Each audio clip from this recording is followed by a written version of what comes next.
نماز تراوی مجالس کی طرح ہے، جس طرح ابھی مثلا شیعہ مجالس برپا رکھتے ہیں، تو مجالس عام دنوں میں بھی جب حکومت پابندی لگا دیتی ہے یہ مجلس نہیں ہوگی، نہیں کرتے۔ اعوذ باللہ من الشیطان الرجیم، بسم اللہ الرحمن الرحیم۔ مومنین نے یہ ویڈیو سنی کہ جس میں ایک شخص نے تراویح اور مجلس حسین کو برابر کہا ہے، حالانکہ ان دونوں کا میں تو مقایسہ ہی نہیں کر سکتا، لیکن اگر ایک لحاظ سے، انسانی لحاظ سے اگر میں مقایسہ ان دونوں کا کروں تو ایک زمین ہے، ایک آسمان ہے، لیکن ایک شخص جو ہے ان دونوں کو برابر میں لا کے کھڑا کر رہا ہے۔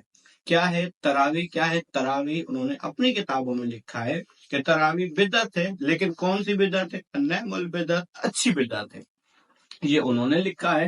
لیکن معصومین علیہ الصلوۃ والسلام نے احادیث میں بدعت کے بارے میں کیا فرمایا ہے؟ یہ میں وسائل شیعہ سے حدیث بیان کر رہا ہوں کہ معصوم نے فرمایا کل بدعت ضلالۃ وکل ضلالۃ سبیلھا الی النار، ہر بدعت گمراہی ہے اور ہر گمراہی کا راستہ، اس کا جو ٹھکانہ ہے وہ جہنم ہے۔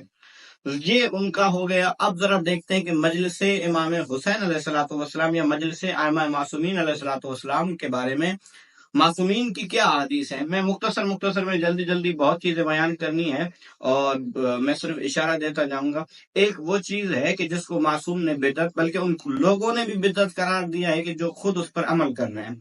دوسری طرف معصوم نے خود اپنے گھروں میں، یہ کفایت الاسر میرے سامنے کتاب موجود ہے، اس کتاب میں یہ میں آپ کو حدیث آپ دیکھ رہے ہیں صفحہ اسکین پہ کہ امام نے اپنے گھر میں مجلس کا انعقاد کیا۔ اس کے علاوہ یہ بہار الانوار سے ایک اور حدیث میں بیان کر رہا ہوں کہ امام باقر علیہ الصلوۃ والسلام نے وصیت کی کہ منا میں امام نے ایک مال وقف کیا کہ منا میں یہ نوحہ خوانی کریں، یہ نوحہ خانوں کے لیے ہے، یہ عزاداروں کے لیے، یہاں پہ عزاداری کی جائے۔ اس کے علاوہ معصوم علیہ الصلوۃ والسلام نے وسائل شیعہ میں امام نے فرمایا کہ جس نے ہماری مجلس کا انعقاد کیا، کہ کون سی مجلس؟ وہ مجلس کہ جس میں ہمارا امر زندہ ہوتا ہو، مولا کی ولایت کی بات ہوتی ہو، مولا کے مصائب کا ذکر ہوتا ہو، امام نے فرمایا ایسی مجلس میں بیٹھنے والا شخص اگر کائنات کے دنیا میں جب کائنات تباہ و برباد ہو جائے گی، قیامت آ جائے گی، تو قیامت میں جس دن تمام لوگوں کے قلوب مردہ ہو چکے ہوں گے، وہ جو اس مجلس میں بیٹھا ہے اس کا دل زندہ ہوگا۔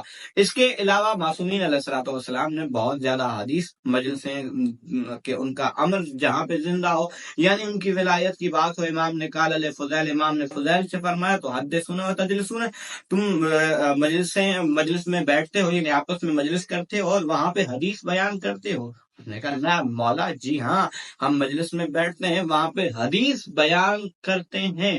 تو امام نے فرمایا قال تلک ان تلک المجالس احبها، کہ میں ایسی مجلسوں سے محبت کرتا ہوں، میں ایسی مجلسوں کو پسند کرتا ہوں۔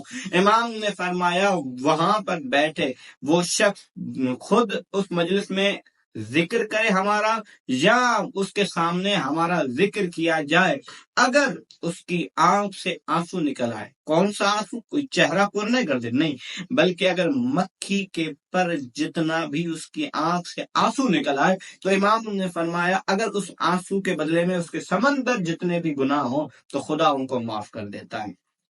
ایسی ہی صرف ہماری کتابوں میں احادیث نہیں ہے، بلکہ یہ ینابیع المودۃ لذوی القربیٰ، یہ اہل سنت کی کتاب ہے، مفتی قسطنطنیہ نے لکھی ہے۔ اس میں بھی امام سجاد علیہ الصلوۃ والسلام سے ایک حدیث ہے کہ جس نے امام حسین پہ ایک آنسو بہایا تو جنت میں اس کا قصر، اس کا محل اس کے لیے ہے۔ اب یہاں پہ یہ حدیث آل محمد۔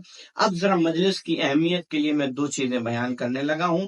کتاب آپ صفحہ اسکین پہ دیکھ رہے ہیں ثمرات الاواد کی، جس کی جلد نمبر اول پہ ایک شخص آتا ہے، امام کے پاس آتا ہے، تو امام نے فرمایا کہ کل تم کہاں گئے تھے؟ تو اس نے کہا مولا کل کسی شخص نے ہمیں آ کر بتایا کہ آج جو ہے محرم کا چاند نظر آ گیا، جیسے چاند محرم کے چاند کا نام آنا تھا۔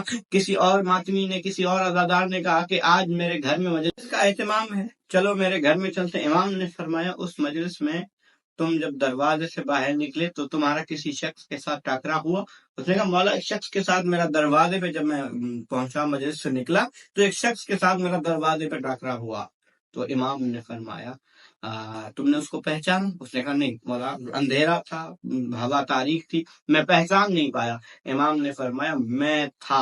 تو وہ شخص قدموں پہ گر کے کہتا ہے مولا آپ صاحب عزا ہیں کہ یہ مجلس آپ کی، آپ اندر آتے، ہمارا تو ہم پہ واجب تھا کہ ہم آپ کو پرسہ پیش کرتے۔ امام نے فرمایا میں چاہتا تھا کہ اندر آ جاؤں، لیکن جیسے ہی میں مجلس کے اندر آنے لگا تو میں نے دیکھا صدر مجلس پہ ہمارے نانا محمد مصطفیٰ بیٹھے ہوئے ہیں، وہاں پہ میرے دادا امیر المومنین علی بن ابی طالب اور ہماری دادی زہرا بیٹھی ہوئی ہیں، تو اسی لیے میں دروازے پہ بیٹھ گیا۔ یہ ہے مجلس امام حسین کی عظمت، اور وہ کہ جس کو تراویح کو جو امام حسین کے مقابلے میں اس کو سوچنا چاہیے کہ مجلس کیا ہے، عزاداری کیا ہے۔ ایک آخری محمد حسن شیرازی صاحب کا عالم مکاشفہ میں انہوں نے حبیب ابن مظاہر سے ملاقات کی، حبیب ابن مظاہر سے پوچھا کہ تمہاری کوئی حسرت، تمہاری کوئی آرزو؟ اس نے کہا ہاں میری آرزو ہے، میری حسرت ہے، اگر میں دنیا میں پلٹایا جاؤں، اگر دنیا میں لوٹایا جاؤں تو میں پہلے آل محمد پہ درود بھیجوں گا، صلوات بھیجوں گا، دوسرا میں ان پیاسوں کو پانی پلاؤں گا، تیسرا امام حسین کی مجلس میں شریک ہوں گا۔ صلی اللہ علیہ محمد و آل محمد۔